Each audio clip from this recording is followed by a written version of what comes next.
Donc, en cette fête de Saint-Joseph, je voudrais vous lire un extrait d'un ouvrage absolument sublime de Don Maréchaux, intitulé Saint-Joseph, d'après le motu proprio de Benoît XV. Donc, ça a été écrit en des articles de Don Maréchaux qui ont été écrits en 1921, donc, du vivant de Benoît XV. Donc, le thème de ce soir, c'est Saint-Joseph, époux de Marie, titre de la fête du 19 mars. Premièrement, préparation de grâce. Prédestiné à la très haute dignité d'époux, Joseph reçut du Saint-Esprit une préparation de grâce en rapport avec le sublime et délicat office qu'il devait remplir.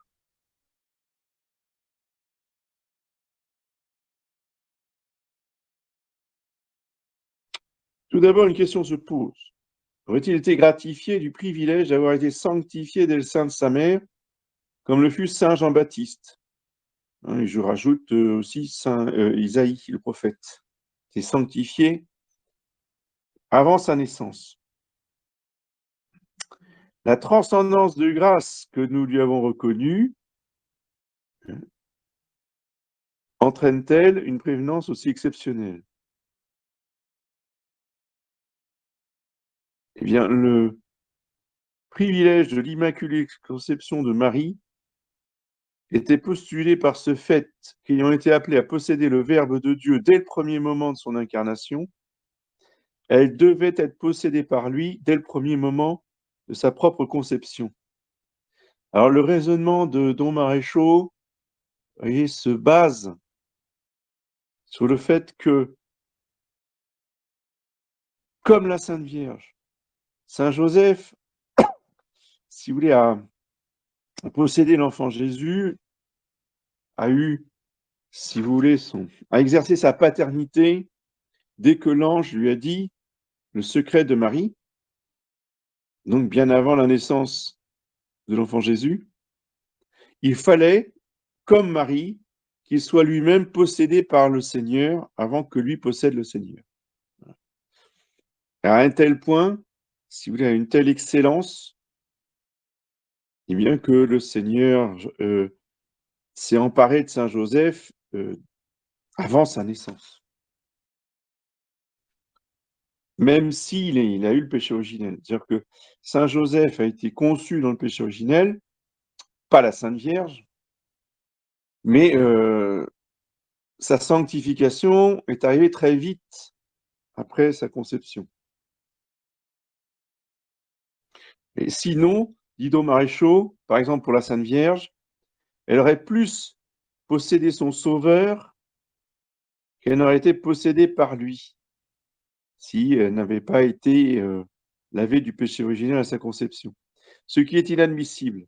L'amour de Dieu pour sa créature ne saurait être moins étendu que l'amour de la créature pour son Dieu. Or, un rapprochement analogue s'impose en ce qui concerne Saint Joseph.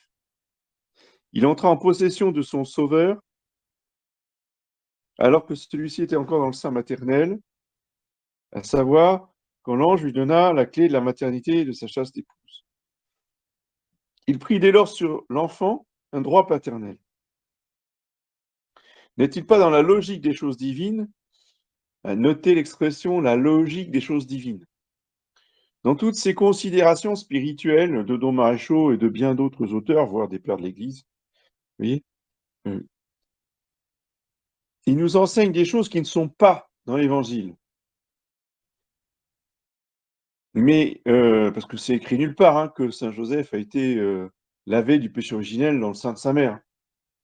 Ça, nulle part. Mais c'est dans la logique des choses divines. C'est la grâce des auteurs spirituels que de rentrer dans la logique des choses divines. Et plus on va fréquenter ces auteurs et leurs méditations, plus on va comprendre nous-mêmes quelle est cette logique divine. Il nous suffit d'indiquer cette relation harmonieuse. Essayons de dire ce que fut la grâce de saint Joseph. Illustre fils de David, comme l'appellent les litanies composées en son honneur, il récapitula sans aucun doute toutes les vertus qui caractérisent ses ancêtres. Il eut excellemment la foi d'Abraham, la candeur d'Isaac, la patience de Jacob, avec la chasteté de Joseph, l'esprit de religion du saint roi David, la soumission à Dieu d'Ézéchias, le zèle ardent de Josias. Destiné à devenir l'époux d'une vierge, il reçut une immunité d'âme absolue vis-à-vis de toute émotion passionnelle. Destiné à cacher les mystères divins, il reçut un esprit de silence, de recueillement, d'humilité, auquel aucun mortel ne put atteindre. Saint Bernardin nous dit qu'il fut sans aucune tache en virginité, il fut très profond en humilité, très ardent en amour de Dieu et en charité, très élevé en contemplation. Saint Joseph jouissait d'une contemplation très haute et ininterrompue.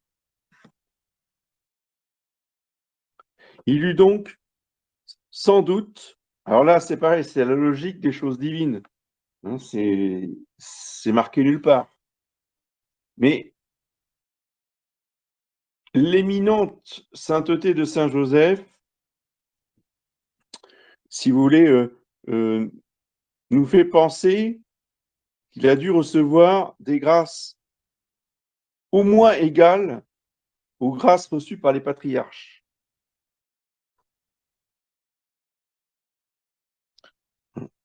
Il connut sans doute les approches mystérieuses du Dieu de ses pères, tout aussi bien qu'Abraham, sous le chêne de Mambré, que Jacob endormi sur la pierre de Béthel, que Moïse en contact avec le buisson ardent. Nous admirons en Abraham une capacité d'âme capable d'embrasser une postérité sans limite. Et la Bible nous dit que Dieu fit à Salomon un cœur grand comme le rivage des mers pour y déposer les trésors de la divine sagesse. Eh bien, l'âme de Saint Joseph fut créée par le Saint-Esprit incomparablement plus large et plus profonde, puisqu'il voulut y faire rayonner en tout leur éclat Marie, la créature idéale, et Jésus, le Verbe incarné.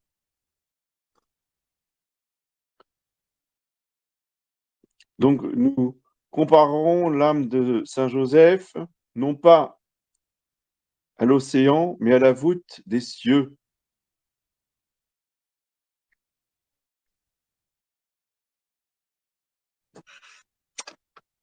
Maintenant, le mariage virginal de Saint Joseph et de la Sainte Vierge, qui est, je vous dirais, le thème central,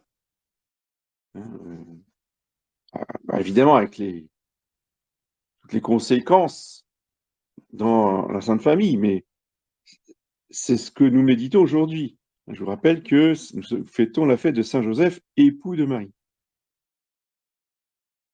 Alors, tel peut-on se représenter Saint Joseph quand, poussé par le Saint-Esprit, il demanda la main de l'humble Marie, fille de Joachim et de Anne, comme lui de la famille royale de David.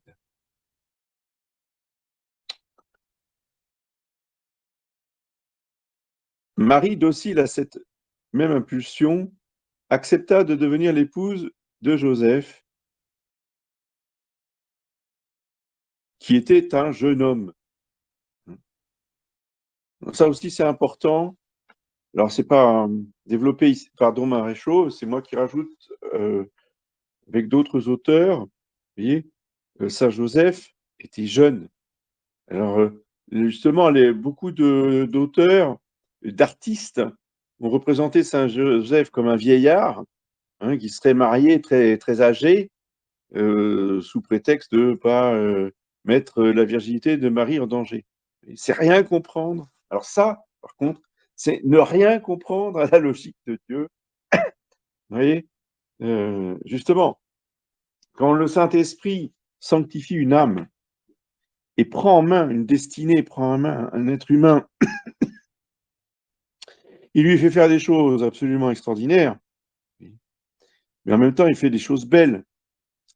Et une des beautés, c'est la jeunesse de Saint Joseph et de la Sainte Vierge dans une pureté absolument immaculée. Vous voyez, c'est beaucoup plus beau que de la marier à un vieillard. Je veux dire, c'est franchement, bref. Quel charme céleste en cette union virginale, dit Don Maréchaux. Quel mystère s'y développe. Mis en présence de Marie, Joseph fut investi d'un tel amour de la virginité que ce qu'il aima en Marie, ce fut sa virginité même. Sa virginité même. Dès lors, le mariage qui intervient entre eux, et qui fut un vrai mariage, prit un aspect tout divin. C'est que ces deux jeunes personnes qui s'unissent devant le prêtre de l'Ancien Testament dans le temple de Jérusalem, font un vrai mariage, ils ne font pas semblant, hein, ils ne font pas comme si. Non, non, ils se donnent l'un à l'autre. Et cette union, elle est toute divine, elle est toute mystérieuse, elle est toute surnaturelle. C'est le mystère du mariage virginal de Saint Joseph et de la Sainte Vierge. C'est un vrai mystère. Ça échappe aux considérations humaines et naturelles des êtres humains ordinaires. Donc il ne faut pas lire cette histoire avec les yeux de la chair, mais avec les yeux de l'esprit.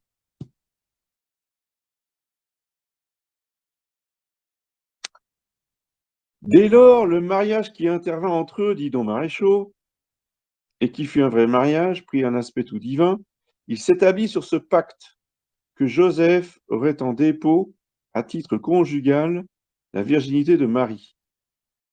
Comme Marie, et réciproquement, comme Marie aurait à ce même titre la virginité de Joseph. Il y eut donc une union conjugale de deux virginités. Parce que Saint Joseph avait fait le même vœu que la Sainte Vierge, hein, étant jeune, inspiré lui aussi par le Saint-Esprit, qui préparait les parents du Verbe incarné depuis longtemps. Hein.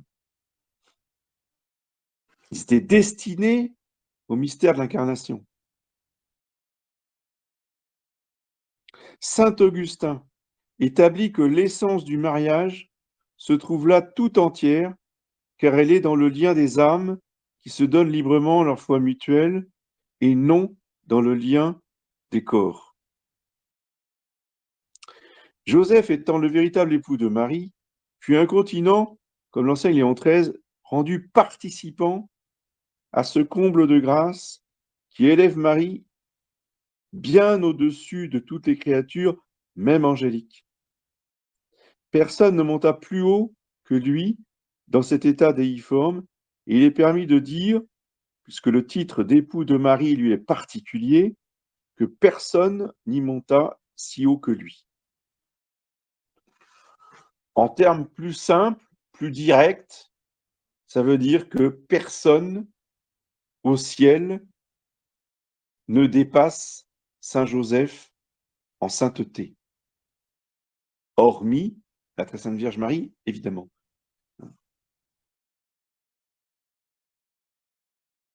Marie est le bien réservé de Dieu, elle l'est par rapport à la race d'Adam, puisque seule a été préservée du péché originel. Elle l'est par rapport à l'université des créatures, puisque c'est par elle que le Verbe prend pied dans la création, et c'est en elle qu'il se fait homme afin de rapporter toutes les choses à leur principe.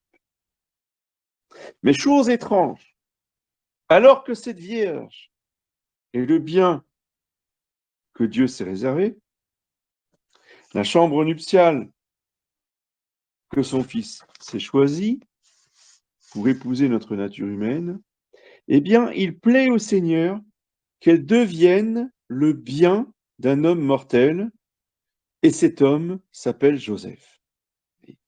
Donc, en fait, Dieu le Père a fait cadeau à Saint Joseph de ce qu'il avait le plus précieux dans l'humanité, la mère de son fils.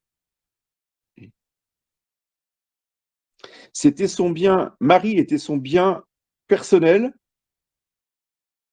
et Dieu a fait cadeau, il a offert et la très sainte Vierge Marie pour qu'elle devienne la propriété de Saint Joseph. Et quoi, dit Don Maréchaux, Dieu aurait dans ses desseins de donner à Joseph un droit de propriété sur cette créature bénie, sur cette Vierge sacrée. Oui, sans doute. Et cette volonté divine nous plonge dans une sorte de stupeur. Et parce que quand on réfléchit bien à cette réalité, bien, on ne peut que être dans l'admiration et dans l'adoration de cette générosité de Dieu, qui ne garde pas pour lui son trésor, qui veut le faire partager avec un être humain. Bon, même si cet être humain, c'est le plus saint de tous les êtres humains, c'est Saint Joseph, d'accord? Ça reste un être humain, c'est pas Dieu. Bon, qu'il partage la très sainte Vierge Marie avec son fils, vous voyez, ça paraît logique, enfin, je veux dire, ça pose pas de difficulté. Mais qu'il aille jusqu'à partager la propriété de la Sainte Vierge avec Saint Joseph, là, c'est tout à fait surprenant, tout à fait admirable. Quel est donc ce Joseph, dit Don Maréchaux, cet élu du ciel, ce privilégié entre tous les hommes, auquel Dieu se complaît à remettre celle qu'il a créée avec tant d'amour, celle qu'il a faite sienne avec une sorte de jalousie, hein, et ceci dès sa conception. Nous l'avons dit, Saint Joseph, c'est un fils de David, c'est un proche parent de la Sainte Vierge Marie. Il faut à Marie, toute céleste qu'elle soit, elle est destinée à vivre sur la terre, il lui faut un appui terrestre, un bras de chair qui la protège, qui la défende, et qui la nourrisse, et qui lui donne un statut social. Et, Dieu ne pouvait pas faire naître son fils d'une fille-mère. Ça aurait été une infamie pour le Fils de Dieu. Donc, il se devait de faire naître son fils dans une famille reconnue socialement dans toute la cité, enfin, je veux dire, par rapport aux prêtres comme par rapport aux autorités civiles. Tel est le détachement de cœur de ce fils de David, donc Saint Joseph, que pour être totalement à lui, à titre d'épouse, Marie ne cessera pas pour cela d'être totalement à Dieu. Il n'y aura pas pour eux de division, ce partage entre Dieu et le monde que saint Paul constate chez les époux de la terre, même religieux. Ils ne réaliseront ensemble l'unité d'un vrai mariage que pour être plus à Dieu l'un et l'autre, et doit-on dire l'un par l'autre. Et oui, parce que, étant tous deux remplis du Saint-Esprit, plus la Sainte Vierge que Saint Joseph, mais Saint Joseph étant quand même d'une sainteté éminente, donc rempli du Saint-Esprit, l'union de leurs âmes et l'union de leur cœur les plongeront, si vous voulez, au cœur de la Sainte Trinité, sans être distraits par les tiraillements du monde. Pourquoi saint Paul dit que les gens qui se marient se sont partagés entre Dieu et le monde. Mais parce que nous, on est pécheurs, parce que nous, on n'est pas dans la contemplation de Dieu, on n'est pas dans les oraisons mystiques toute la journée. Vous voyez, tandis que la Sainte Vierge, elle, quasiment, elle parlait avec les anges, elle parlait avec Dieu tout le temps. Saint Joseph, pareil, c'était déjà des âmes extrêmement unies à Dieu à un point qu'on ne peut pas imaginer. Donc, ils étaient déjà plus de cette terre, quoi, en fait. Ils avaient les pieds sur terre, mais le cœur était déjà uni à Dieu d'une manière tout à fait spéciale. Donc, c'est un vrai mariage, mais c'est un mariage absolument divin. Hein, il faut tenir les deux bouts du raisonnement.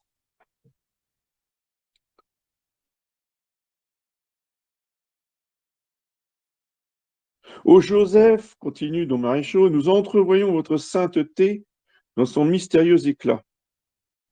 Marie peut devenir vôtre sans être moins à Dieu pour cela. Bien plus, étant vôtre, elle est encore plus qu'auparavant le bien de Dieu. Et c'est alors qu'elle est devenue vôtre, que s'accomplit en elle le grand mystère en vue duquel elle a été créée. Son mariage avec vous entrait comme un préambule dans le plan de l'incarnation. Que cette disposition est admirable, comme elle fait ressortir l'excellente pureté d'âme de saint Joseph, qui ne retient rien pour lui-même des affections les plus légitimes et qui rapporte tout à Dieu. Quelle leçon vous nous donnez, ô grand saint Joseph! Vous ne vouliez rien qu'en Dieu et pour Dieu. En Marie, vous ne goûtiez que Dieu, comme Marie ne goûtait que Dieu en vous. Où puissions-nous imiter une telle pureté de cœur? Obtenez-nous-en la grâce. Évidemment, on peut s'en approcher un petit peu, hein, mais ce qu'il faut admirer en Saint Joseph et en la Sainte Vierge, vous voyez, c'est cette union totale, absolue et continuelle avec Dieu.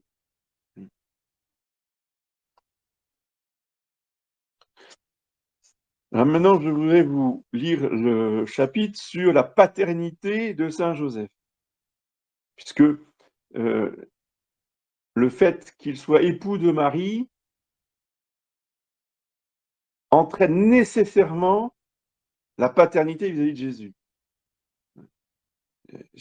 Si Dieu a voulu que la très sainte Vierge Marie épouse Saint Joseph, c'était en vue de la paternité pour l'enfant Jésus. La paternité de Saint Joseph vis-à-vis de Jésus est une question délicate entre toutes, nous dit Don Maréchaux. Écartons toute idée de paternité selon la chair. Alors évidemment, hein, dans ce couple,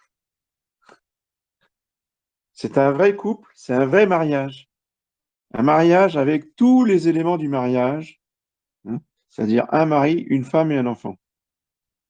Mais dans cette famille, il n'y a rien qui fonctionne selon la chair. Oui.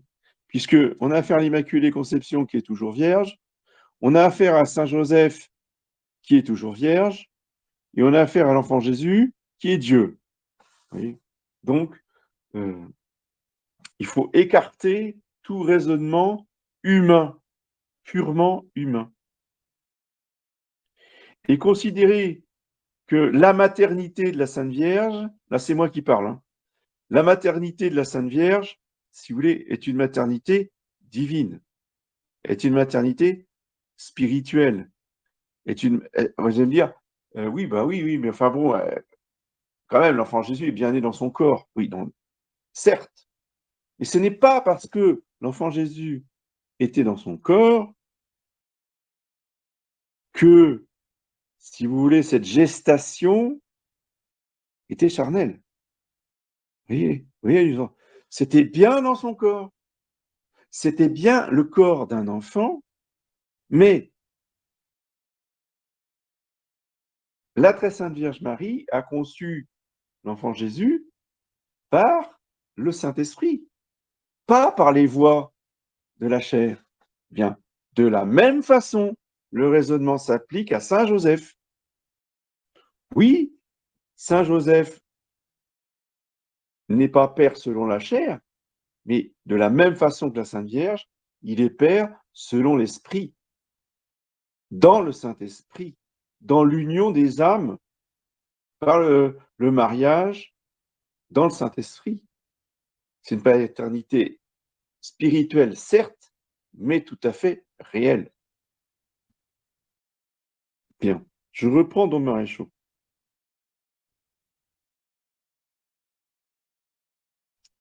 Saint Matthieu, dans son évangile, fait clairement ressortir la conception virginale de Jésus en Marie. Quand il nous dépeint le trouble de Saint Joseph constatant sa grossesse, quand il nous dit l'intervention de l'ange qui le rassure et lui annonce le mystère. La locution de l'ange enjoignant à Saint Joseph de s'enfuir en Égypte, citation, prends l'enfant et sa mère. Cette phrase de l'ange est très significative pour nous. Saint Jérôme en fait la remarque que Saint Joseph n'est pas le père de Jésus au sens humain du mot. C'est pas pour ça qu'il n'est pas un vrai père. C'est pas pour ça qu'il n'exerce pas une vraie paternité. Saint Luc affirme que la paternité de Joseph vis-à-vis de Jésus est réelle. Il nomme à plusieurs reprises Joseph et Marie les parents de Jésus. Et plus nettement encore, son père et sa mère, chapitre 2, verset 27. Bien plus, vos lèvres s'ouvrent ô Marie et vous dites à Jésus, en mentionnant Joseph, votre père et moi, nous vous cherchions tout contristés. Au moment où elle retrouve Jésus dans le temple. Ici, ce n'est pas un ange qui parle, c'est la très sainte Vierge Marie. La résonance de cette parole, votre père et moi, doit remplir nos âmes de lumière et d'allégresse. Oui. La Sainte Vierge ne dit pas votre père putatif, votre père adoptif et moi, on vous cherchait. Non. Oui. On passe trop vite sur les paroles de l'Évangile, oui, et après on interprète à notre façon à nous, alors que ce n'est pas du tout ce qui est écrit. Pour la très sainte Vierge Marie, Saint Joseph, c'est le père de son enfant. C'est le vrai père de son enfant. Mais non pas selon la chair. Oui, ô Jésus, Joseph est votre père, dit Don Maréchaux, parce que Marie, son épouse, est votre mère. La communication des biens et des qualités doit être complète entre les époux. Marie appartenait à Joseph quand elle est devenue votre mère. Dès lors, en germant par l'opération du Saint-Esprit dans son sein virginal, vous avez revêtu un caractère de fils, et cela nécessairement vis-à-vis de Joseph. Vous êtes, ô Jésus, la fleur et le fruit de la belle et royale virginité de Marie.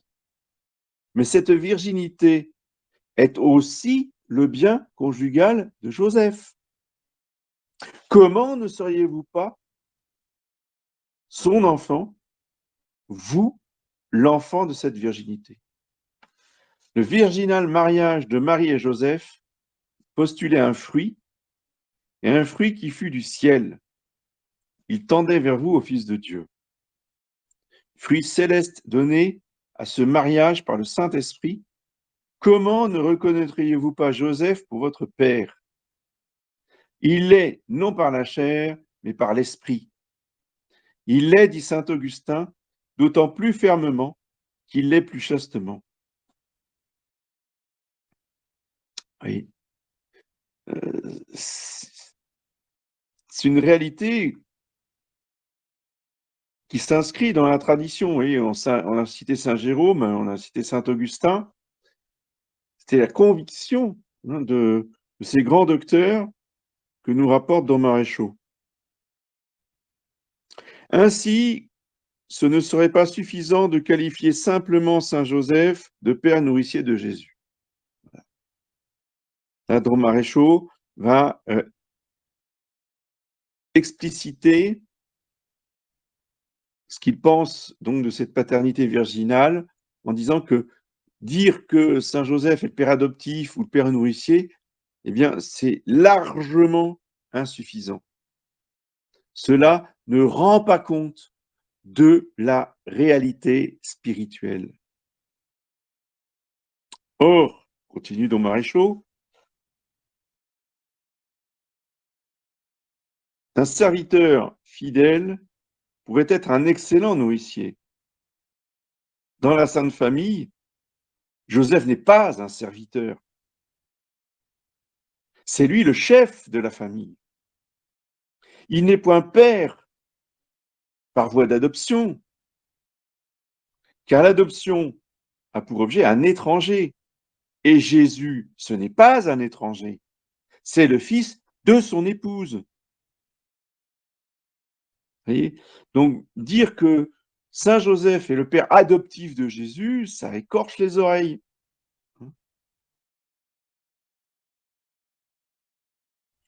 Parce qu'on adopte un étranger, un enfant d'un autre couple. Jésus n'est pas l'enfant d'un autre couple. Jésus est l'enfant de leur couple.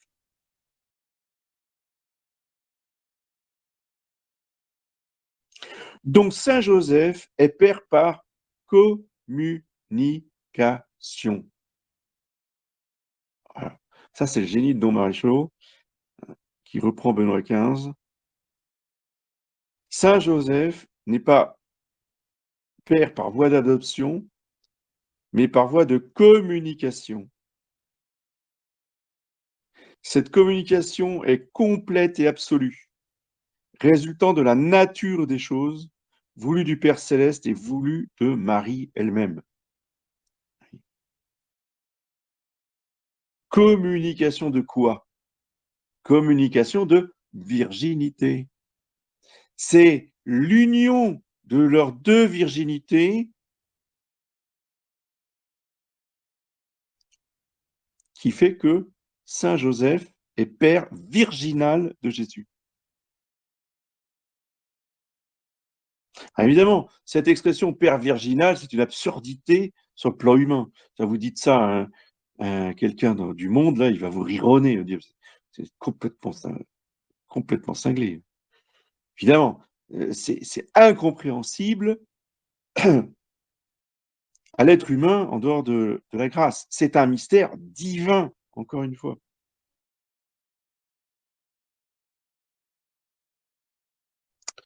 Faites attention, dit saint Augustin. Jésus peut être appelé à bon droit le fruit du mariage virginal de Marie et Joseph. Saint Augustin. Je relis. Faites attention. Jésus peut être appelé à bon droit le fruit du mariage virginal de Marie et de Joseph. Il est donné non pas séparément à Marie, mais il est donné à elle et à Saint Joseph, son époux, conjointement. Il leur est donné, c'est toujours saint Augustin qui parle, hein, il leur est donné pour être leur bien commun.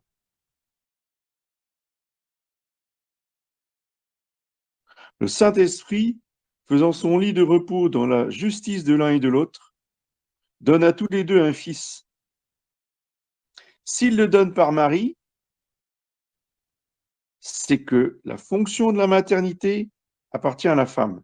Mais son intention est qu'il naisse pour son mari comme pour elle, dit saint Augustin. On ne peut rien énoncer de plus catégorique et de plus fort. Il semblerait même que ce n'est pas assez de dire que Joseph est père de Jésus par communication, il faudrait aller jusqu'à dire qu'il l'est par un don direct du Saint-Esprit. magnifique. Oui. Ça, c'est des grands spirituels. Ça, quand vous lisez des choses comme ça, là, vous êtes en face aux grâces du Saint-Esprit qui a illuminé Don Maréchaux. Hein. C'est absolument prodigieux. Oui. Ceux qui ne sont pas éclairés du Saint-Esprit, là, ils sont timides. Ah, ils n'osent pas. Oh, ça va choquer. On va pas quand même dire que Saint Joseph, c'est le père de Jésus. Oh, non, ça se dit pas. Voilà. Lisez Saint Augustin, lisez Don Maréchaux. Là, on est dans la haute et grande spiritualité. Ça, on respire. On respire l'air divin. Vous voyez?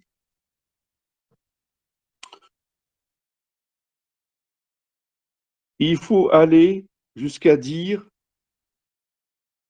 que Saint Joseph est père de Jésus par un don direct du Saint-Esprit. Comme Jésus est le fils de Marie par un don direct du Saint-Esprit. Alors, le don n'est pas le même chez Marie ou chez Joseph, d'accord? Très clairement, mais ce n'est pas parce que c'est différent dans la modalité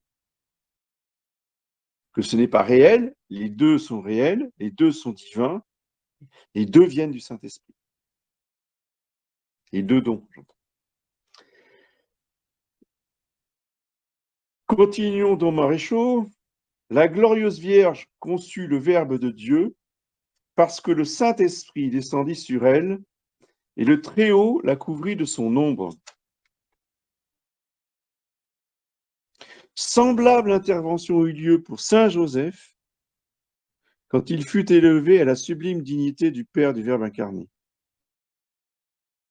Vous entendez? Donc ce que le Saint-Esprit a fait pour Marie, eh bien, il l'a fait, certes, d'une façon différente, mais il l'a fait aussi pour Joseph. Il a couvert Saint Joseph de son ombre pour qu'il devienne le Père de Jésus. Ah, c'est sublime, ça. Vous savez, j'ai pas lu ça. J'aime beaucoup Don Maréchaux parce que j'ai découvert Don Maréchaux pendant mon séminaire. C'était dans la bibliothèque du séminaire. J'ai failli tomber à la renverse quand j'ai lu ça parce que, franchement, il y a très peu d'auteurs. Il y en a quelques-uns, hein, évidemment. C'est pas le seul et l'unique. Ils sont très rares, les auteurs qui ont mis en lumière cette sainteté de Saint Joseph dans toute sa dimension d'époux de Marie. C'est extraordinaire. Je pense que c'est Don Maréchaux, il a dû avoir des grâces toutes spéciales et une dévotion immense envers Saint Joseph. Je continue ce que dit Don Maréchaux. Le Saint-Esprit mit son âme en harmonie avec cette fonction transcendante de paternité. Et Dieu le Père le rendit participant à sa paternité éternelle. À ce fils de David, il créa un cœur de père pour celui qui l'engendre avant tous les temps comme Dieu. Donc, il y a eu une intervention spéciale du Saint-Esprit qui a couvert Saint Joseph de son ombre pour mettre son âme en harmonie avec la fonction de paternité. Et il y a une intervention de Dieu le Père pour rendre Saint Joseph participant de sa paternité divine. Vous voyez? C'est extraordinaire. Enfin, je veux dire, c'est une intervention unique dans l'histoire de l'humanité qui met Saint Joseph, si vous voulez, au cœur actif. Il est actif dans le cœur du mystère de l'incarnation. Trop souvent, si vous voulez, Saint Joseph, bon, bah, c'est le brave homme, hein, il est là dans un coin. Bon, c'est lui qui s'occupe voilà, il s'occupe de l'atelier ou dans la crèche, bah, c'est lui qui s'occupe du foin, donner à manger, aller chercher. Voilà, bon, voilà, il vit dans son coin. Mais nous, ce qui nous intéresse, c'est l'enfant Jésus et la Sainte Vierge. Parce qu'on ne connaît pas Saint Joseph. Saint Joseph, c'est pas. Oui, c'est ça, le père adoptif, il est là parce que bon, il faut faire les choses, quoi. Mais la, la réalité intéressante, c'est la Sainte Vierge Marie et son fils. Non, non, non. Saint Joseph est indissociable de Marie et de Jésus. Et tout ce qui se passe dans l'âme de Marie a des résonances dans l'âme de Saint Joseph. Et inversement, les deux sont unis comme aucun homme et aucune femme n'ont jamais été unis sur le plan des âmes.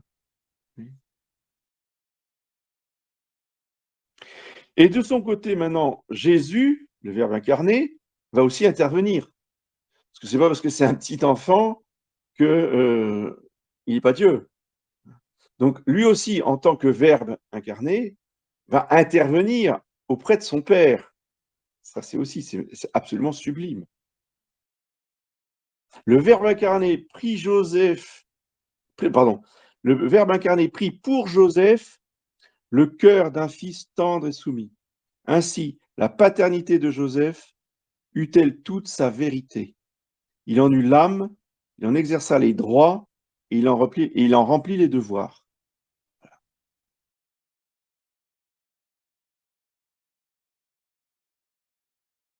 Maintenant, voyons comment Joseph exerça son office de père.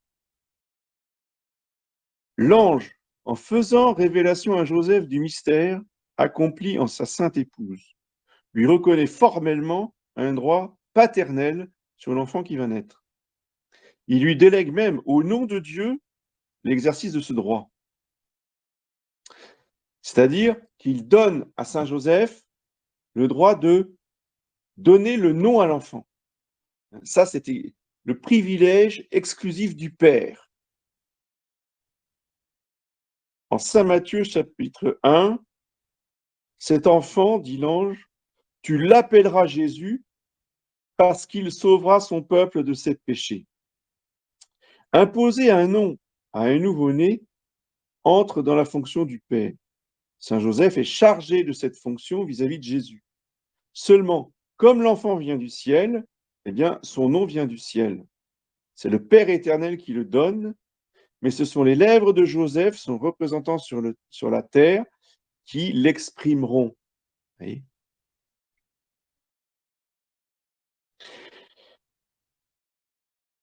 À Marie aussi, l'ange avait dit, en Saint Luc chapitre 1, tu l'appelleras Jésus.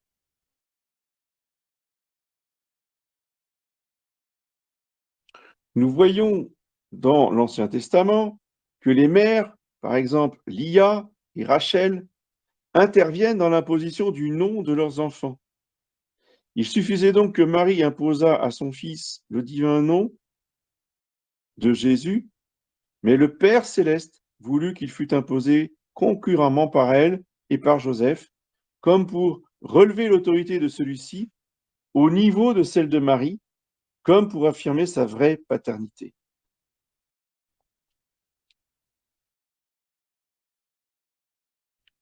Saint Joseph, au jour de la circoncision, dit donc de l'enfant, simultanément avec Marie, son nom est Jésus. Joseph est l'homme du silence. L'Évangile ne rapporte pas de lui une seule parole.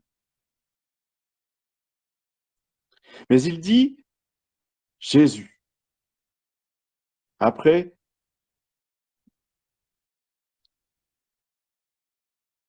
nous redisons tous Jésus. Jusqu'à la fin des âges, tous les sauvés répéteront Jésus. En disant Jésus, Joseph a tout dit.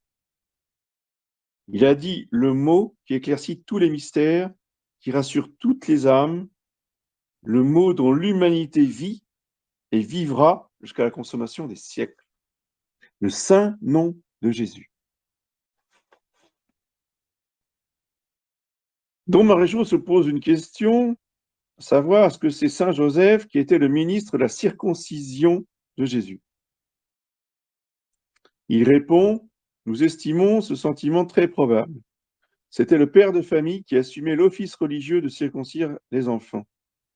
On ne peut supposer qu'une main profane quelconque se soit portée sur Jésus pour lui imposer la marque caractéristique des enfants d'Abraham. Seule la main de Joseph avait l'autorité et la grâce pour une telle fonction. Il ne recula pas à la remplir, encore qu'elle se présenta à lui comme très douloureuse. En cette circonstance mémorable, il imita et dépassa la foi héroïque, le courage surhumain, l'obéissance sublime de son père Abraham, levant le bras sur Isaac pour l'immoler. Il le faut au Joseph. Vous faites fonction de père vis-à-vis de cet enfant destiné à être notre victime.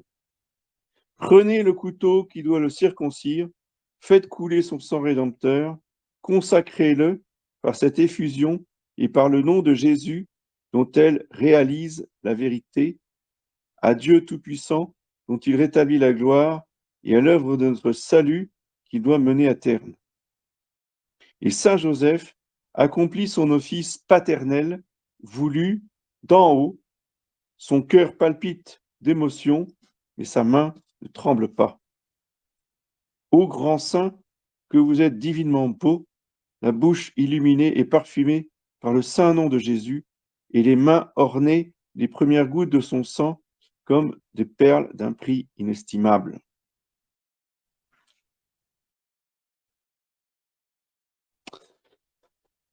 Voilà, bien écoutez, pour ce soir, je pense que c'est suffisant. Nous avons pu évoquer ce grand mystère de la paternité spirituelle, réelle de Saint Joseph. On peut même parler de paternité divine. Hein. Il y a la maternité divine de Marie. Eh bien, c'est la maternité divine créée par le Saint-Esprit, voulue par Dieu le Père pour Saint Joseph vis-à-vis de son Fils incarné. Ça, c'est la grande vérité sublime de cette fête de Saint Joseph, époux de Marie. Est-ce qu'il y aurait des questions?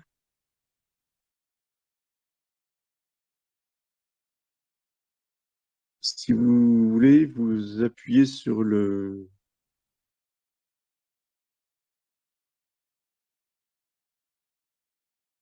Non, il n'y a pas de question. Sur le micro. Bien, je vous dis bonsoir et je vous souhaite une sainte semaine sainte, bonne fête de Pâques et nous retrouverons après Pâques.